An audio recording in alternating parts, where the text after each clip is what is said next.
Hey guys, in this video I'll show you how to delete your profile picture inside Telegram. Please make sure to watch this video to the very end to avoid missing any vital information and making any mistakes along the way. In saying that, let's dive in.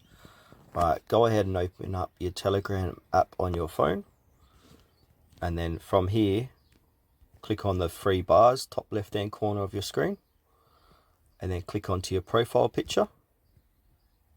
And then from here, click on the three vertical dots, top right hand corner of your screen. And then you'll have an option here called delete. So what you need to do is click on delete. And then click on delete again. And there you go, that's how you delete your profile picture inside Telegram. As you can see, it's gone. Alright, that's it guys for this video. Thanks for watching to the very end. Please consider to hit the like button and subscribe to our channel if you found this helpful. We really appreciate it, and it helps us out a lot.